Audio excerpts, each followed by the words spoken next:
Well, happy Thanksgiving, everybody. Hope you're having a wonderful day with friends and family. College football does not sleep. We have news. We have breaking news. Eli Drinkwitz has signed an extension to stay at Missouri.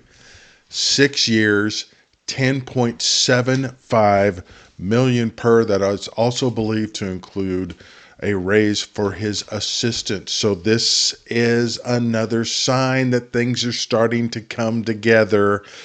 Drinkowitz was believed to be a backup candidate at Florida and possibly LSU, depending on what Lane Kiffin does.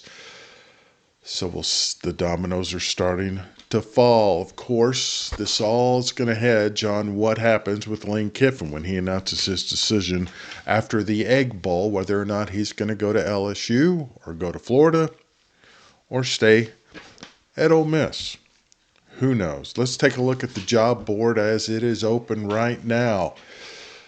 Eric Morris, of course, going to Oklahoma State. James Franklin going to Virginia Tech. Jim Mora going to Colorado State. North Texas now becomes open. Connecticut becomes open. California open. Justin Wilcox got the boot earlier this week. So we will see what happens. This list is probably going to expand as we go along.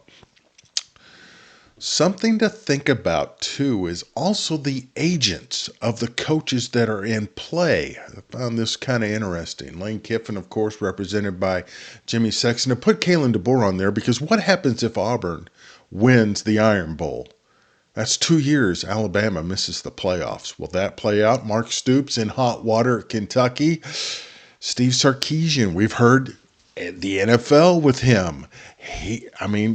What if he leaves Texas? That becomes attractive. Clark Lee at Vanderbilt, his alma mater, but he hasn't re-signed. Ryan Silverfield of Memphis, also Sexton client.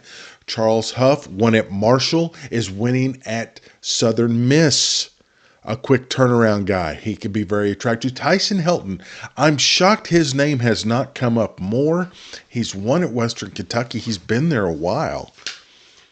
But his name's not come up. Now, Clint Dowdle, we had Eli on the list. Of course, he signs the extension, but he also represents Golish, Campbell, Dillingham, Jonathan Smith, who some think might be out at Michigan State. He might be looking for an escape hatch. Scott Satterfield, Cincinnati started hot. Not so much now. He may be looking to get out. Jimmy Chadwell, who was the hot name not that long ago. Liberty having a little success, so we'll see. And then the other candidates that could be on the move. Brian Harlan's got some interesting, I spelled it wrong on Fleck, but Leopold, Fleck, Fritz, Brennan, Charney with Kleiman. He's expressed some unhappiness. Jed Fish, $10 million buyout at Washington. We'll see. Lincoln Riley has no agent, has said he's coming back to USC. You never know. And then Traylor and Kinney are with Trace Armstrong. So I don't know. We'll see what happens. But again, the big news is that Eli Drinkwitz is going to stay at Missouri. 6 years, 10.75 million. So that means Missouri's not going to open. Drink's not going anywhere. Who does Florida go after?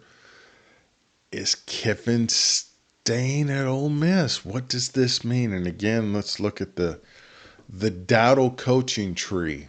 He's got Drinkowitz, Golish, who was rumored to go to Arkansas, but that hadn't happened. Matt Campbell, rumored to go to Arkansas. Kenny Dillingham, there was some scuttlebutt to Arkansas. I find it interesting the Dowdle candidates, more so than the Sexton candidates, are allegedly in play at Arkansas. And again, the Sexton candidates that could be on the move. Silverfield's the only one we've heard name it Arkansas. Clark Lee, maybe he's the guy at Florida. I mean, you just don't know. So Drinkwitz is going to stay at Missouri. So that job doesn't open. Florida, Clark Lee, Sumrall, Golish. If they stay in the conference, which, as we know, in the SEC tends to happen. Now, if Kiffin stays at Ole Miss, then who does LSU go after? They announced yesterday, we'll go back to the first graphic. They announced yesterday that they're going to give Brian Kelly his full payout. That's $53 million. And then you're talking about offering Kiffin $13 million a year on top of that. Where's all this money coming from for LSU? Does the Brian Kelly full payout mean that they're out of the Lane Kiffin sweepstakes? I don't know. This is just fascinating. We've never seen anything like this, but everything starting to shake out. We may have clarification before the night's over. Who knows as more deals start to fall.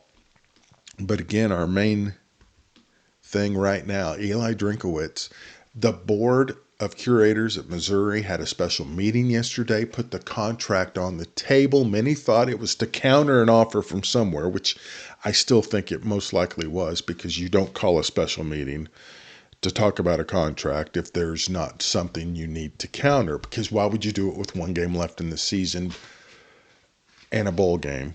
But who knows? But they were countering somebody. The question is, whose offer were they countering? Obviously, it was enough because Drinkwitz has decided he's going to stay in Columbia. So that takes him out of the equation at Florida and Penn State.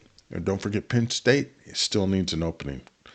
Still needs a coach, rather, as we take a look.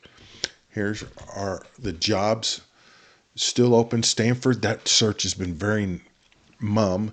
UCLA, Bob Chesney's name is there. It's also being linked at Penn State. So we'll see what shakes there. Arkansas Golish, of course, was the name that was bandied about Wednesday. No finality there. UAB is still open. Oregon State interviewed the Montana State coach. He's staying. Justin Wilcox was believed to have interviewed yesterday. He's pulled out of the running. So people wondering now if the running back coach at Alabama is now a front runner for the Oregon State job. Florida, that's the big question mark. Who knows who they're going? Scott Strickland believed to be at the Egg Bowl. His family still resides in Starkville. How convenient. So we'll see there. LSU obviously going all in on Kiffin. Summerall believed to be the guy at Auburn, but that could change if Ole Miss opens. Cal, who knows? North Texas just opened. Connecticut just opened. So it's going to be very interesting to see how all this plays out and how this list will expand as we move on through the weekend. It's nuts. I'm really shocked that Drinkwitz has decided to stay at Missouri. Obviously, he had an offer on the table, but has decided they're building something in Missouri. He likes it there. It's hard to turn down $10.75 million. No details on what the buyout is, but we'll see. And again, keep in mind the Dowdle clients. Drinkwitz now off the table, so Golish, Campbell, Dillingham, Smith, Satterfield, Chadwell, we could see some movement on them, or we might not see some movement on them. We just don't know. But Drinkwitz staying at Missouri, so the dominoes starting to fall. We'll keep you updated. And as always, have a great Thanksgiving. Enjoy time with friends and family. But man, what a wild weekend we are in for with college football. Happy Thanksgiving, everybody.